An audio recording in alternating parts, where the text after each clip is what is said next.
Why you keep frustrating yourself trying to make your family live like they in the home edit? Or those god doggone acrylic containers you keep buying that you know ain't working. Today, we will be having a tough love talk on why your home is still not organized. But fear not, we will also be giving you the tips you need to fix it.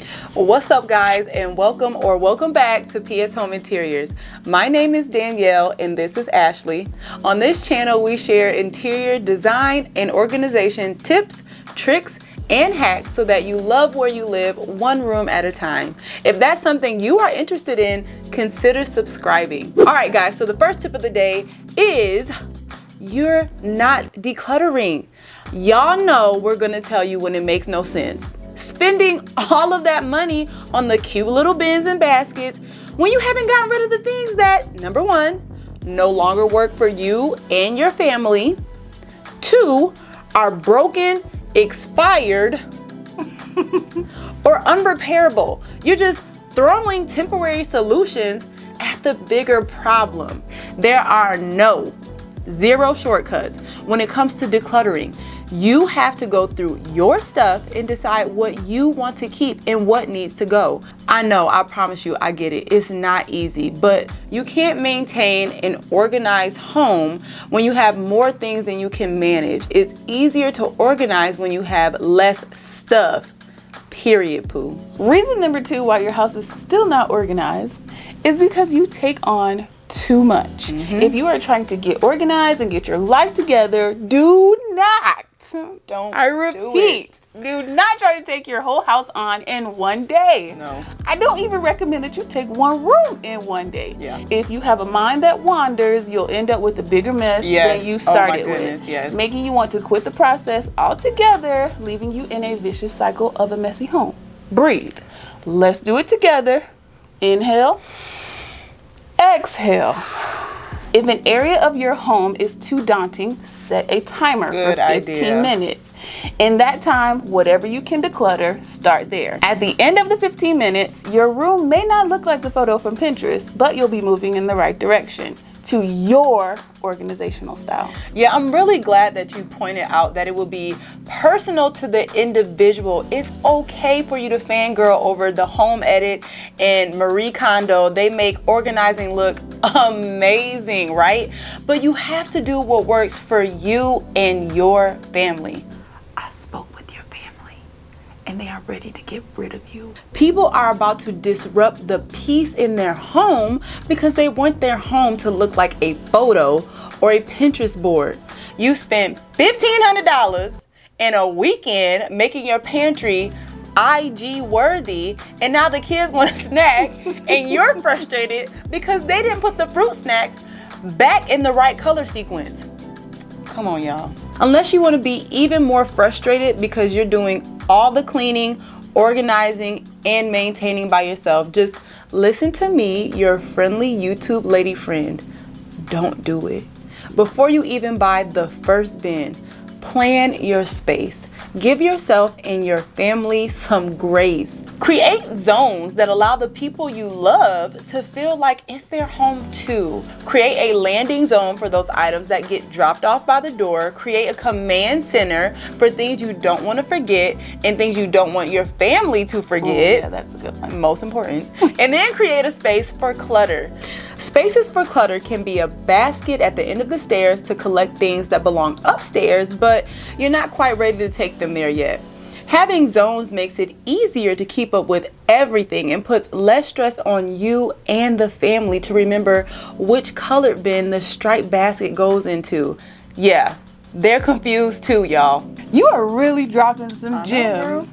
Most of the homes that we see in those photos on Instagram are staged. No one has rainbow clothes. Yes. No one has rainbow food in the refrigerator, or rainbow anything for that matter. When you look at those refrigerator photos on Instagram, there are no leftovers. Where the milk at? Where is it? Where the juice? You either can organize for a space that is functional, or you can stage a space for a photo. So the next reason why your home may not be as organized as you'd like is because you have decluttering guilt.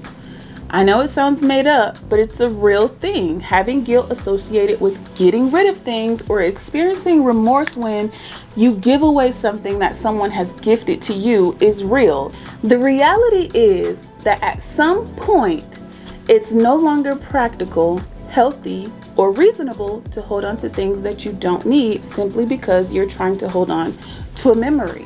One simple way to help you get through this and through your purging process is to take those items you can't see yourself parting with and simply put them away. Just put them away for a while, send them on a little retreat, clear the spaces in your house, clear those bookshelves and the knickknacks and the countertops and the nightstands and wherever else you're having a hard time letting go.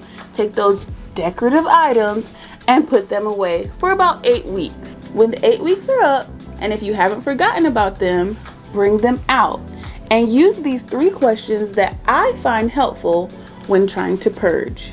Do I really use this? Does it work? And is it in good condition? Do I really like and want it? If you use these 3 screening questions, you can determine if almost anything is serving your current need. You do, of course, have to get past the idea of I like and I want everything that I have, because we can't keep it all. Of course, we like the things that are in our home, but do you really like it? It's hard to see the things that we really like because they're buried among the things we only kind of like. So another reason that you still aren't organized is because you have too much out of sight. With all things, there are people on both ends of the spectrum. The people who can't get rid of anything and feel like everything needs to be out or kept. And then others who put everything away, that's me, and either they can't find it or their family can't find it, and they end up with the duplicates, sometimes even triplets of the same items because they thought they threw it away, but now they need it and they've hidden it from themselves. I'm the poster child for that, y'all. I really think I've been in every stage on this list. If you know you or someone you love has an out of sight, out of mind personality, then you should opt for storage that is clear or has straightforward labels so it won't get lost. This is going to burn some of your britches, but your kitchen counters might look Instagram worthy without the coffee maker, toaster, or knife block out on display. But you guys, if you use those things every day, it makes way more sense to keep them out than to put them away and pull them back out each and every morning. Instead, store small appliances and kitchen gadgets that are used on occasion while leaving out only those items that truly are used regularly. So another reason why your home may not be organized is because you never reset or revisit the current solutions that you have. I wish I could say that organization was a one and done, but it's not. If it was, we'd be out of a job, honey. Sure would. Organizing your home is never a one and done activity. It requires regular, usually daily attention. Absolutely. To putting things back where they belong, getting rid of belongings that no longer serve purpose in your life or your family's life, and adapting your methods as necessary to maintain a clean, functional, and attractive space. Luckily, for most people, it only takes a few minutes a day to accomplish this. Don't make the common mistake of procrastinating on your organization efforts, as all too quickly, what seems to be a small task turns into a major project that is hard to face, thus leading to further procrastination.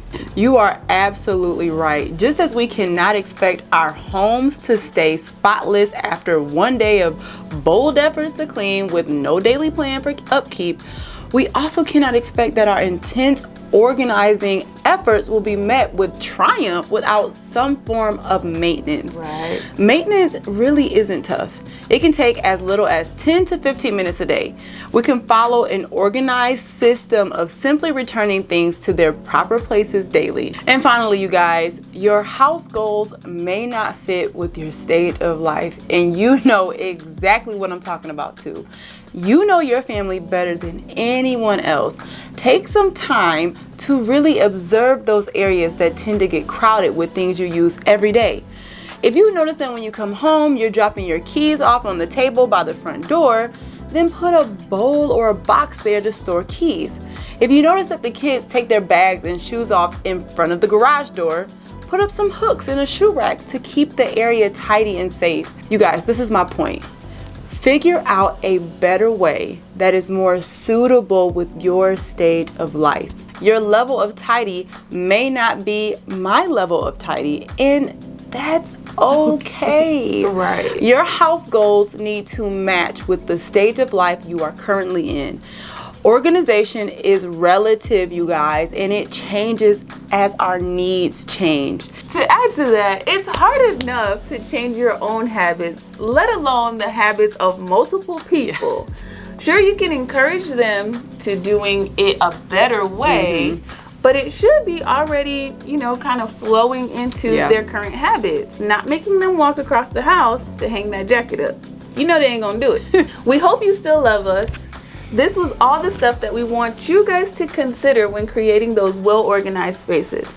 Let us know in the comment section if you have struggled with anything that we talked about today. We love to hear from you. Give this video a like and subscribe if you haven't already. We'll see you guys next time. See you later.